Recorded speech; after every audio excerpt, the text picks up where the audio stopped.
ሰላም ውድና የተከበራችሁ የቲጂ ዩቲዩብ ተከታታዮች እንደምን አላችሁ? እንደምን እስከረማችሁ? እኔ ጋር እግዚአብሔር ይመስገን። ቤተሰቦች ላይክ እና ሼር ሰብስክራይብ እያደረጋችሁ ቤተሰብ ሆኖ ዛሬ ደግሞ ጽናት የሚለውን ድራማ ይዤላችሁ ነው የመጣሁት። ጽናት በጣም ትዕግስተኛ፣ ሰውን የምታከብር፣ ለይቅርታ ልቧ የተከፈተ፣ በምንም ነገር ሰዎች ቢያስቀይሟት ራሱ ከዛ ነገር ቢመለሱም ባይመለሱም መጥተው ይቅርታ ሲጠይቋት ይቅርታቸውን ትቀበላቸው ነበረ። ዛሬ ላይ ግን በጣም ያቺ ፍጹም ሰውን ስትታገስ የነበረው ስትል የነበረው ያኔ ውስጥ የሆነ ነገር በቃ ብለኸው ድክም የሚል ሀሳብ አለ አይደለ? ልክ እንደዛ ነው እየሆነች ያለችው ማለት ነው። ስለዚህ እሷ ምንድነው የመረጠችው? እኔ ያልኩት መሆን አለበት። እስከ ዛሬ ስጎዳ ኖር ያለሁ፣ አሁን የቤት እመቤት ነኝ። የቤት እመቤት ሆኜ በተቀመጥኩበትና ባልኩበት ማንም እየመጣ እንዲረግጠኝ አልፈቅድለትም ነው እያለች በሀሳቧም ራሷ ጋር እኔ መጥፎ ሰው ነኝ እንዴ? ተቀይር ያለሁ እንዴ? በሚል ሀሳቧን እያደረገ በጣም ሰዎችን ስገጥም ሰዎችን ስትመታ ነው የነበረውና ሶሲ ለመቀየር ትፈልጋለች። ግን ደግሞ መቀየሯን ሙሉ በሙሉ እምነት ላይ አልወሰደችበትም። ሶሲ የምትቀየርበት መንገድና ጽናት ያለችበትን መንገድ ጽናትን ለይቅርታ ብላ ብትመጣ እንኳ ራሱ ብትል እንኳ ራሱ እየተናገረችና ወይም እያደረገች ያለችው ለይቅርታ የሚያሰኘው ወይም ደግሞ የሚያስብል አይደለም። ስለዚህ በህይወታችን ትዳርም ስንይዝ ወይም ደግሞ ሰዎች ሲበደሉና ሰዎችን በዛው አይነት ልክ መገመት በጣም ከባድ ነው። ስለዚህ ጽናት ብዙ ጊዜ ይቅርታ እያደረገች ብዙ ነገር አድርሳባት ብዙ ነገር ይቅርታዋን እያደረገችላት ኖራለች። አሁን ግን በጣም ከልክ በላይ ስለሆነ በጣም ነው የከበዳት።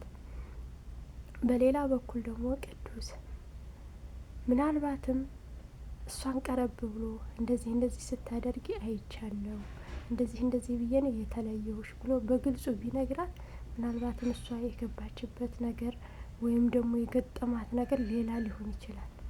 እሱም በአይኑ ያየውን እንጂ እውነታውን ይዞ እየተጓዘ አይደለም። ስለዚህ ከእሷ እየራቀ ነው ያለው፣ ከሰላም እየራቀ ነው ያለው። ሰላም ደግሞ ከእኔ ለምንድን ነው የሚርቀው? ምን አጥፍቼ ነው? ምንድን ነው ችግሬ? እያለች ራሷን ምንድን ነው የዚህን ያህል እኔ ስለወደድኩት ነው እያለች ውስጧን ታብሰለስላለች። ቅዱስ በጎን ደግሞ እሷን አልፈልጋትም፣ ሁለተኛ ቁስል ጨመረችብኝ እያለ እንትን ይላል። ከዛ የሰኒሂት መጥታለች። ጀግኒት የሰኒሂት ከመጣች ያንን ኩርምባጥ የሆነ ሰው አውጥታ ነው የምጥለው።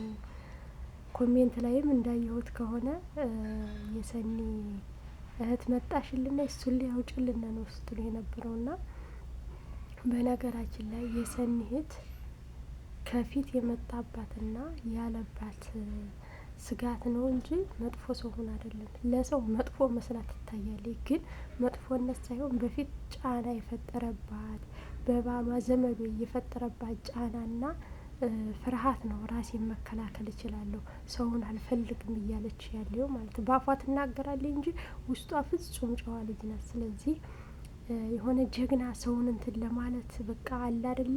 ለሰው ጀግና ሆነሽ የሆነ መጥፎ ሀሳብ የሚያስብ ልክ እንደዛ ትመስላለች፣ ግን ውስጧ በጣም ንጹህ ነው። እና ሰኒና ጆከር ደግሞ ፍቅር ልቅ ያለ ፍቅር ይዟቸዋል። ግን ችግሩ ይህ ሰው ማን ነው? ወይስ ደግሞ ከእነሱ ምንድን ነው የሚፈልገው? ወይስ ደግሞ የኪራ ወንድም አልሞተም ነበር በዛ ሰዓት፣ በዛ ቅጽበት ሊሞት አይችልም። እኔ አልሞተም ብዬ ነው የማስበው። ወይም እነሱ የሰራው እሱ ወይም ተንኮለኛ ስለሆነ የጠነሰሰው ሴራ ነው፣ እሱ የላከው ነው ብዬ ነው የማስበው። እሱ ልኮት ነው እንደዚህ አድርግ ብሎት ነው ብዬ ነው በእኔ የማስበው። እናንተ ምን ታስባላችሁ? ስለዚህ ስለ ጽናት ስናወራ ምን ይመስላችኋል? ጽናት በጣም ትዕግስተኛ ናት። አሁን ግን በትንሽ ነገር ትዳሯን ገደል እንዳትገባ በጣም ነው የምሰጋው። በጣም ቅናቷ ከልክ በላይ ሲሆን ቅናት ደግሞ በጣም ከባድ ነው እና ግን ደግሞ መለስ ትላለች። ደግነት በጣም ነው የምትመልሰው እሱን ስለምትወደውና ስለምትለው እሷ ደግሞ ሀና ደግሞ ቀበዝባዛ ናት። የሆነ ነገር ማጥፋት ውርዴታ አያጣትም። እናንተዛ ምንድን ነው የምታዩት? እሷን ምን ትላታላችሁ? ያኔ በእርግጥ በስራ በኩል ቋሚነት ስራ በጣም ጎበዝ ስራ እየሆንክ ጥፋት ብታጠፋና ብትል በተለይ በትዳር ዙሪያ አስቡት። ጡት መያዣው እንደዚህ ነው እንደዚህ ነው በሚለው አስቡት። እንግዲህ አንድን ሰው ደውሎ እንደዛ ማለት በጣም ከባድ ነው። እኔ የእውነት እሷ ለተናገረች እና እሷ ላለች ማለት ነው እኔ በጣም ነው የፈራሁት። ጽናት ደግሞ እንደ በፊቷ እርጋታ ባለው በተረጋጋ መልኩ ማዳመጥና ልብ ማለት ገና ኪራን ስለምትወዱ ስለምትቀና ሴቶች እንትን ይላሉ። የፊቱ ታሪኩ ተመልሶ ይመጣል ማለት ከባድ ነው። እሱ አሁን እየጣረ እየሰጋ በቃ ያኔ በስነ ስርዓት ነው እየሰራ ስራውንም እየሰራ ለሚስቱም ግን ጊዜ አልሰጠኝም እና ባሌ ብለን ባሎቻችንን በሌላ ነገር መጠርጠር በጣም ከባድ ነው። ስለዚህ ቤተሰቦች ከመጠርጠራችን በፊት ስህተት ከመስራታችን በፊት መጀመሪያ እስኪ እኔ ምን እያደረግኩ ነው ምን አድርጊያለሁ ብለን ቆም ብለን ማሰብ። በፊቱ ህይወቷ በጣም አሪፍ ናት። ብዙ ነገር ታግሳለች፣ ብዙ ነገር አሳልፋለች። በእርግጥ የሰው ልጅ ማድረግ የማይችለውን ያህል ነው ያደረገችው። በጣም በትዕግስት ብዙ ነገሮችን ሲያሳጧትን ሰዎች ራሱ ይቅርታ ጠይቃ እንትን የምትናትኝ ይቅርታ አድርጋ ከቤቷ አስቀምጣ ብዙ ነገር የምታደርግ ናት። ኪራንም ለውጣ ከብዙ ነገር እንዲደርስ አድርጋለች። ይህ ምንን ያስመላል? በተለይ ትዳር ያላችሁ ቤተሰቦች እህት ወንድሞች ትዳር ውስጥ ስትገቡ ጽናት ያስፈልጋል። በትዕግስት በጽናት በአስተሳሰብ በአነጋገር በሁሉም ነገር በፍቅር ብልሃት። በተለይ ሴት ልጅ በብልሃት ነው ወንድ ልጅ ማሸነፍ የምትችለው በብልሃት በትዕግስት በትህትና ሰዎችን ስለተናገረች ብቻ ወይም ከሱ ያለውን ሰዎች ለማራቅ እንቧ ድርብ ስላለች ብቻ አይደለም ያነ ሰው የሚርቀው። ያነ ሰው የሚወዳት ሰላም ሲያገኝ ነው። ሲመጣ አይዞ ብላ ተቀብላ እንትን ያለበት የሰከረበትን አጣጥባ ብላ ነው። ጽናት እንደዛ ነበር ስታደርግ የነበረው። ቤቲ ምንድን ነው የምታደርገው? በተንኮሏ አዙራ ራሷን እንድትጎዳ አደረገ። ታያችሁ። ስለዚህ ተንኮል የሚሰራ ሰው ወይም መጥፎ ነገር የሚያደርግ ሰው መጨረሻው አያምርም። ስለዚህ መጨረሻችን እንዲያምር ትዳራችን የሰመረ እንዲሆን በትዕግስትና በጥበብ በጸባይ ነገሮችን ማስተካከል ያስፈልጋል ማለት ነው። ስለዚህ እሷም ጽናትም እንደዛ ነው እያደረገች የነበረው። አሁን ግን በጣም ከልክ በላይ ቅናት እናንተን ከልክ በላይ ሲበዛና ሲል እንደዚህ አይነት ነገሮችን ያመጣል። ስለዚህ እናንተ ደግሞ ከእንደዚህ አይነት ነገር ለመዳንና ከእንደዚህ አይነት ነገር ለመቆጠብ ትዕግስት ጸባይን አጎናጽፉ ማለት ነው።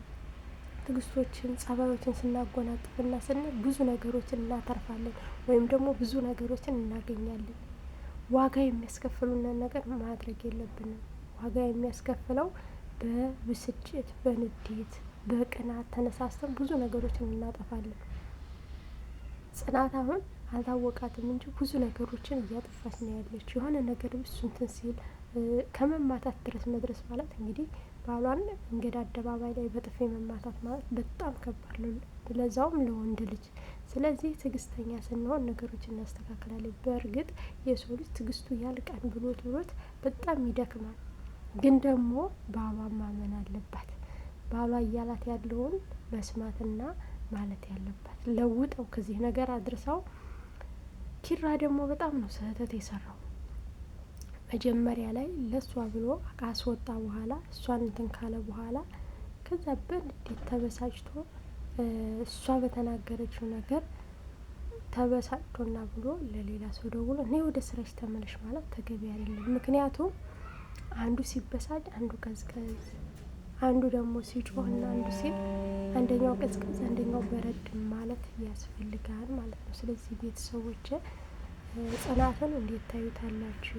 ወይስ ጽናትስ እንዴት ነው የምታዩት? ትዕግስት አለን በሚለው ሀሳብ አስተያየታችሁን ኮሜንት ላይ ያስቀምጡልኝ። በቀጣይ ቪዲዮ እስከምንገናኝ ቸር ቆዩልኝ። የጽናት ድራማ ይህንን ይመስላል። ጽናት የእውነት እኔ በጣም ትዕግስተኛ ናት ብዬ ነው የማስበው። ግን ደግሞ አሁን እንደ በፊቱ ስትሆኑ ለሷ ደስ የሚለው ያኔ ሁሉም ሰው ይወዳሻል፣ ሁሉም ሰው ያከብረሃል። እማያከብርህ መናጢ ስትሆን፣ ለሰዎች ማትራራ ስትሆን ነው። ለሰዎች ስናራራ ሁሉ ነገር ቀን በቀን ይሆንልናል። ከትንሽ ነገር ተነስታ ጸባይ ስላላት ትዕግስት ስላላት ሰዎችን በትህቱ መልኩ ስለምትመለከት እግዚአብሔር ራሱ ይረዳናል። ሰው ሳይሆን የሰው ልጅ ሰው ሳይሆን የሚያነሳው እግዚአብሔር ነው። ስለዚህ እግዚአብሔር እንዲያነሳን ደግሞ እኛ ምን መሆን አለብን? ትዕግስተኛ፣ ጸባይኛ፣ እግዚአብሔርን ማክበር መውደድ ያስፈልጋል እላለሁ ቤተሰቦች። በቀጣይ ቪዲዮ እስከምንገናኝ ድረስ ቸር ቆዩልኝ። ላይክ እና ሸር ማድረጋችሁን ደግሞ እንዳትረሱ።